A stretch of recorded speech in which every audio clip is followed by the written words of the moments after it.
Jika seseorang tidak berdiri lalu menunaikan solat dalam keadaan duduk atas kursi padahal dia mampu berdiri, maka solat itu batal, tidak sah kerana dia meninggalkan kewajipan tersebut. Yang ni saya tengok ramai. Dia bukan duduk atas kursi, duduk datang masjid. Dia datang berjalan, kedip berjalan. Kan? Cumanya dia ni tak boleh berdiri lama, itu mungkin.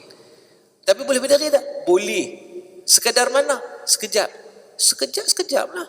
Adakah wajib berdiri bagi seseorang yang menunaikan solat fardu? Ini satu persoalan. Kalau kita tengok bab ni, banyak sekali berlaku kesilapan dalam menunaikan solat.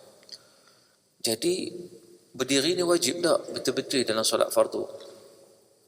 Berdiri ketika menunaikan solat fardu hukumnya adalah wajib.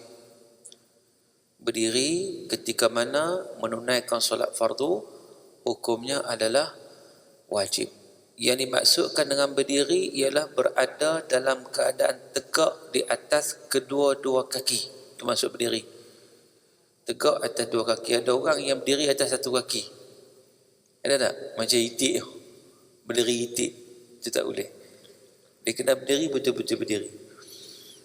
Jadi, jika seseorang mampu berdiri ketika menunaikan solat fardu, tetapi dia tak berdiri, maka solatnya tidak sah dan batal. Sebab apa? Memang ada pun orang yang dia mampu berdiri tetapi dia ambil mudah, iaitu dia solat secara duduk, sedangkan itu solat fardu. Apa bukti dia mampu berdiri? Dia datang masjid berjalan. Kadang duduk sembang-sembang dengan orang, duduk berdiri elok pun. Bila nak solat, dia duduk atas kursi, dia pernah mula sampai habis. Maknanya solatnya tidak sah dan solatnya adalah batal. Sebab dia mampu berdiri tetapi dia tidak berdiri. Allah telah berfirman dalam surah Al-Baqarah ayat 238, wa qumu lillah qanitin. Berdirilah untuk Allah dalam solatmu dengan penuh khusyuk. Maknanya disebut dengan jelas. Sahabat Nabi Imran bin Husain bertanya kepada Nabi tentang cara menunaikan salat dalam keadaan beliau sakit. Dia kata kepada Rasulullah SAW, ya Rasulullah, kanat bi bawasir. Ya Rasulullah, dia kata, aku kena penyakit bawasir, sakit. Lalu dia bertanya kepada Nabi macam mana cara untuk solat. Dia sedang sakit. Nabi kata apa? Salli qa'iman wa illam tastati' fa qa'idan wa illam tastati' fa 'ala janbin. Hadis riwayat Imam Bukhari. Nabi kata solatlah kamu dalam keadaan berdiri. Maknanya dia mengadu pada Nabi dalam keadaan dia sakit. Itu pun Nabi kata solat secara berdiri. Wa illam tastati', kalau tak mampu berdiri, fa qa'idan, barulah kamu solat secara duduk. Maknanya di situ bahawa bila mana seseorang itu mampu berdiri, dia wajib berdiri. Tetapi kalau dia mampu berdiri tapi dia tak berdiri, maka solatnya adalah batal. Sebab tu Nabi kata, walaupun Nabi mengetahui yang kata Imran bin Husain ni sakit, tapi Nabi tetap menyatakan mampu tak mampu berdiri. Sebab sakit ni macam-macam sakit. Ada yang sakit mampu berdiri, ada yang sakit tak mampu berdiri.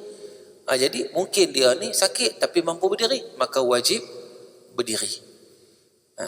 Tapi kalaulah tak mampu berdiri, barulah solat secara duduk. Dan duduk pun tak mampu, barulah solat secara mengiring atau berbaring. Jadi tuan-tuan, daripada hadis ini menunjukkan kepada kita bahawa Nabi mengarahkan kepada Imran bin Husain berdiri sekiranya mampu, walaupun dia berada dalam keadaan sakit ketika menunaikan solat fardu. Maka dengan sebab itu, berdiri dalam solat fardu bagi yang berkemampuan dikategorikan sebagai rukun solat di sisi keempat ulama, empat mazhab Hanafi, Maliki, Syafi'i dan juga Hambali. Empat mazhab menyatakan rukun berdiri itu merupakan rukun solat. Baik.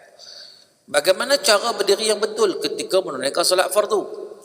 Seseorang dikira berdiri menurut mazhab Hanafi sekiranya dia meluruskan tangannya lalu dia tak dapat menyentuh kedua-dua belah lututnya dengan tangan. Itu nama berdiri.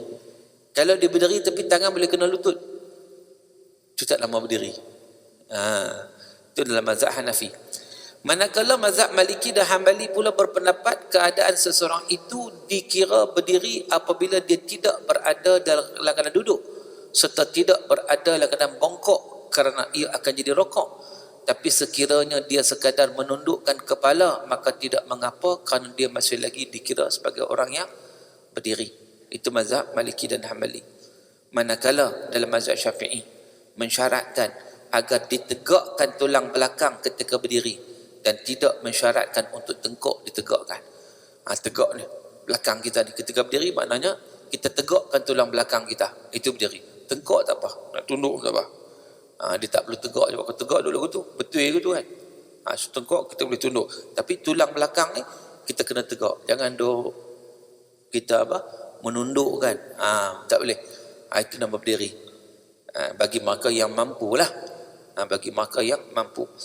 Sekiranya seseorang itu berdiri dalam keadaan condong ke kanan atau ke kiri sehingga tidak dapat dikatakan sebagai berdiri, maka perbuatan tersebut tidak sah kerana meninggalkan perkara yang wajib tanpa sebarang keuzuran. Dia menyengit ke kanan. Kita kata dia ni berdiri ke menyengging?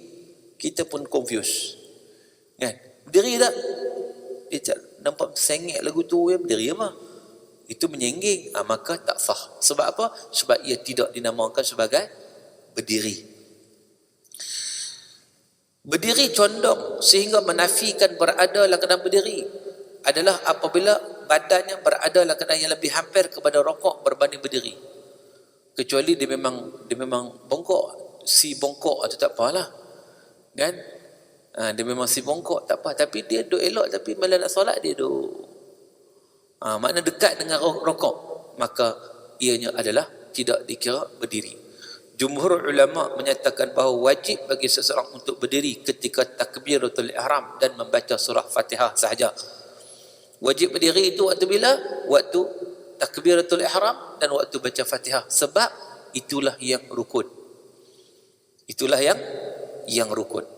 So berdiri pada waktu melaksanakan yang rukun. Al-Imam Nawawi dalam Syarah Muhazzab ketika mana membincangkan persoalan berdiri ketika salat menyatakan bahawa berdiri yang menjadi syarat sahnya salat ialah menegakkan tulang belakang. Imam Nawawi dalam Syarah Muhazzab, mana dalam kitab Majmu'. Dalam kitab Majmu' dia kata apa? Berdiri itu makna menegakkan tulang belakang. Bagi orang yang berkemampuan, dia tak boleh berdiri dengan mengiring ke salah satu arah sehingga tidak memperlihatkan bentuk berdiri yang sebenarnya. Dia juga tak boleh membongkok seperti orang yang rokok. Sekiranya dia membongkok sehingga mirip dengan orang yang sedang rokok, walaupun tak sampai tahap rokok, maka solatnya tidak sah kerana dia tidak termasuk dalam kategori berdiri tegak. Jika dia merendahkan kepalanya tanpa membongkok, maka solatnya sah tanpa sebarang khilaf kerana dia masih lagi dianggap berdiri. Itu disebut oleh Al-Imam Nawawi dalam kitab Majmu'. Manakala dalam kitab Al-Fiqhul Manhaji ala Madhab Al-Imam Syafi'i menyatakan bahawa seseorang itu dianggap berdiri apabila dia berada dalam keadaan tegak. Sekiranya dia membongkok tanpa keuzuran dengan sekira-kira tapak tangan boleh menyentuh lutut, maka solatnya batal kerana rukun berdiri sudah tidak ada lagi dalam solatnya itu. Dia saja bongkok. Dengan tangan boleh kena lutut. Tangan boleh kena lutut. Macam mana? Okey, sebagai contoh kita berdiri, tangan kita kena lutut tak? Tak kena kan? Tapi kalau kita duduk lagu tu, kena lutut tak? Ni tak rokok lagi ni, tapi duduk lagu tu saja orang duduk lagu tu. Kena lutut tak? Kena lutut kan? Maka patah, tak sah. Sebab apa? Boleh kena lutut. Nampak tak bongkok tak apa-apa. Tapi kalau dia memang si bongkok, kadang ada orang belakang dia ada bongkok duduk lagu tu, berjalan lagu tu kan. Berdiri dia macam tu lah. Berdiri dia macam tu. Sebab apa? Memang macam tu lah dia berdiri. Itu dimaafkan. Tapi kita berjalan lagu tu, bila main sembahyang ada lagu tu. Itu batal. Sebab dia tidak dikira sebagai berdiri. Tuan-tuan, ada orang main-main kan? Ada orang dia solat, dia bukan berdiri, dia bersandak kat dinding, relax. Begitu. Apakah hukumnya seseorang yang mampu berdiri tetapi menunaikan solat fardu secara duduk? Dia mampu berdiri tapi dia tetap solat secara duduk. Hal ini sering berlaku dalam masyarakat kita yang masih kurang faham tentang kewajipan berdiri ketika menunaikan solat fardu. Oleh yang demikian, terdapat sebilangan orang menunaikan solat di atas kerusi dari awal solat hingga selesai. Daripada awal lagi dia duduk atas kursi sampai selesai, sedangkan dia mampu berdiri walaupun sekurang-kurangnya untuk bertakbiratul ihram. Berdasarkan hadis dan ajaran Nabi, dapat dipahami bahawa seorang yang sakit dan tak mampu rokok dan sujud tapi mampu berdiri, maka dia wajib berdiri. Jika seseorang tidak berdiri lalu menunaikan solat kerana duduk atas kursi padahal dia mampu berdiri, maka solat itu batal, tidak sah, kerana dia meninggalkan kewajipan tersebut. Yang ni saya tengok ramai. Ini ramai. Apa buktinya? Memang dia boleh berdiri. Buktinya, dia bukan datang dengan kursi roda. Dia bukan duduk atas kursi roda datang masjid. Dia datang berjalan, kedip-kedip berjalan. Kan? Cumanya dia ni tak boleh berdiri lama, itu mungkin. Tapi boleh berdiri tak? Boleh. Sekadar mana? Sekejap. Sekejap lah. Contohnya dia duduk berjalan, okey, kursi ada, berjalan, nak Allahu Akbar, tak larat lah, duduk lah. Walaupun sebentar, tapi kurangnya dia takbiratul ihram, dia berdiri. Sebab apa? Sebab dia mampu berdiri.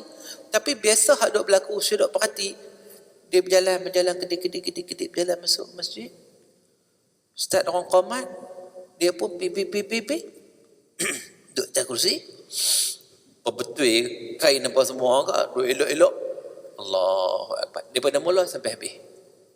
Atas alasan dia uzur, maka tidak sah. Umur berapa? 75. Umur 75 sembahyang macam tu lagi, sembahyang tidak sah. Kerana apa? Kerana dia mampu berdiri tapi dia tak berdiri. Banyak hal lagu ni tuan-tuan, banyak. Terutama orang yang tak mengaji, dia ambil mudah. Teman-teman, dia tak mengaji, jahil. Kan? Dia kata, bukankah kalau sakit boleh duduk ke? Memanglah boleh duduk, tetapi ada syarat dia. Duduk setelah kamu betul-betul tak mampu berdiri. Tapi sekarang ni kamu mampu berdiri walaupun sebentar. Kurang-kurangnya takbiratul ihram kamu berdiri. Lepas kamu rasa nak goyang ke, nak tumbang ke, rasa macam pening, dizzy, duduklah. Ni daripada awal duduk dah. Sedangkan kamu berjalan pun boleh, kan? Berdiri pun boleh. Tapi bila solat tak buat macam tu. Ramai yang berlaku kesilapan. Punca ada apa? Punca tak mengaji. Saya sebut tadi. Sebab itu dalam apa isu pun, menuntut ilmu itu faridatun ala kulli muslim. Menuntut ilmu itu wajib pada setiap individu Muslim.